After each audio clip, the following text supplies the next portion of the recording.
So this is part 3 to the timeline before the raid on our licensed wildlife center. So now let's go back to May. So May 22nd is when my officer came to inspect us because of that complaint.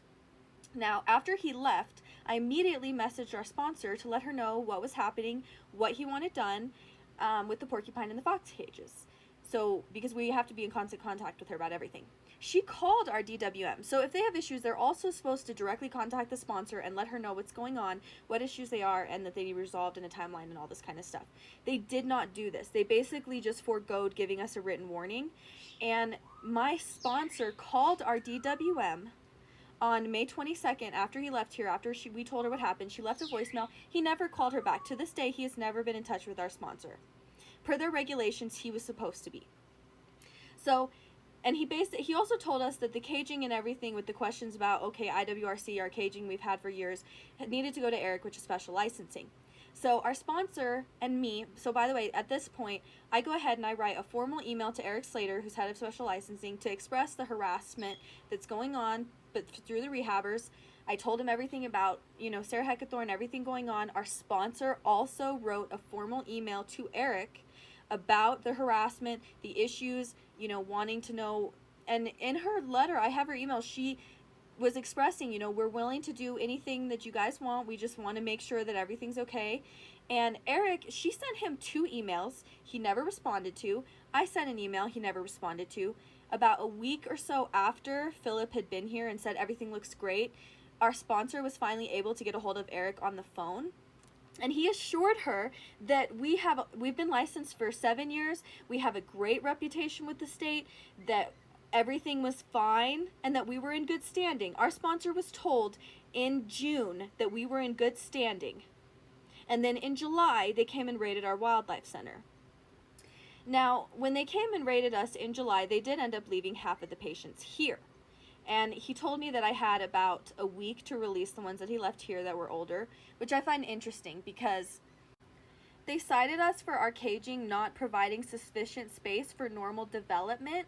And they basically cited every single one of our cages, all the cages that they've approved every single year for 7 years, the cages they approved last year. They cited us on all of them. Now, they said that these cages were too small, did not provide sufficient space for normal development, but they left over 20 animals here, baby squirrels, that were now adults, that had been raised here by me since they were pinkies and been growing up in our cages, and they agreed with us that they were ready for release. So how is it that they grew up in my caging that doesn't provide sufficient space, but you as officers agree with us that they're ready for release? If they grew up in caging that was too small, wouldn't they be stunted, abnormally developed? Wouldn't they not be able to climb well? Wouldn't they not be ready for release? Like, that absolutely makes no sense.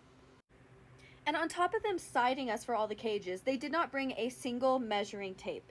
They did not measure a single cage. And so even though we were told in June that we were in good standing and that, our caging was fine, I made sure that the animals, he only mentioned the porcupine and the foxes in May to us. And so I made sure because they grew up, through the 2 months, I made sure whenever we moved them that the foxes and the porcupine were always above IWRC after he mentioned that to me with them. So when they came in July, the porcupine, first of all, they couldn't even tell how big the cage she was in because it was 2 double critter nations combined, and anybody who has those kind of cages knows that there's shelves, there's like a little tunnel to the top system and everything, and they acted like she only had the little tiny 1 section critter nation to go in, and I explained to them, no, it's this entire cage, because at that age she was supposed to be in 3x3x3 because she was still nursing, and the cage was 4-ish by 6-ish by 2-ish, which is bigger than 3x3x3, and they cited me and fined me for it. And then same with the foxes. The fox enclosure for IWRC, so for nursing would have been 3x3x3, but the foxes were older than that. So by the time they came back again, they needed to be in outdoor caging, which they were. And outdoor caging for IWRC for foxes is like 4x8 by 8 or something. My fox cage is 12 by 10 by 6. It is bigger than IWRC standards. They didn't even measure it. They fined me for it. They're trying to. We're fighting all of this in court. So I haven't officially been convicted of anything, but this is what they're trying to get me on. They're trying to find me on this fox cage that was above standards.